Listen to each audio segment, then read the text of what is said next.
said she wanted you to open up. You did. And then she pulled away. Sound familiar? Let's break down the weird psychology behind why this happens and the 4 silent mistakes that are ruining your relationships without you even realizing it.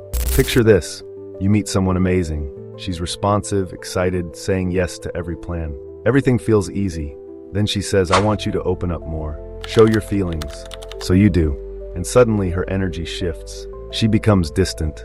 This isn't about playing games. It's about timing, context, and emotional intelligence. The 4 relationship killers. Mistake number 1, trauma dumping. Here's the first mistake, trauma dumping. You start revealing your deepest scars early on, thinking it's being real. But there's a line between vulnerability and emotional dumping. Vulnerability is saying, I've been through this, and here's how I grew. Dumping is unloading raw pain onto someone who barely knows you. Instead, share your lessons, not your open wounds. Build emotional intimacy gradually. Mistake number 2, becoming her therapist. Mistake 2, becoming her therapist. You think that listening to all her problems will make her feel connected.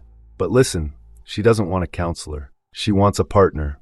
You should be supportive, yes, but maintain boundaries. Conversations should build connection, not drain your energy. Let her vent to her friends. With you, she should feel lighter, not heavier. Mistake number 3, losing self-control. Mistake 3, losing self-control. Whether it's anger, alcohol, or oversharing under pressure, you let emotions take over. Here's the truth. Strength isn't about being emotionless. It's about regulating emotions when it matters most. In chaos, people should feel safer around you, not more anxious. Learn to stay grounded. That's what builds real trust. Mistake number 4, lacking core competencies. Mistake 4, lacking core competencies. These are the everyday life skills that quietly scream reliability. Think about it. Can you drive with confidence? Handle confrontation calmly? Protect yourself and others if needed? These aren't ego things. They're competence signals. Want to be attractive? Become capable. Take lessons. Learn conflict resolution. Join a martial arts class.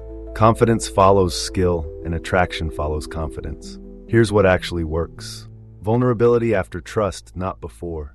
Make her feel safe, not burdened. Build competence, because confidence is earned. Show your strength in how you handle life, not just what you say.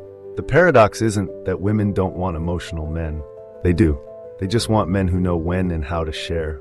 Be the kind of man who can hold space, handle chaos, and lead with strength. Not to impress her, but because that's who you've become.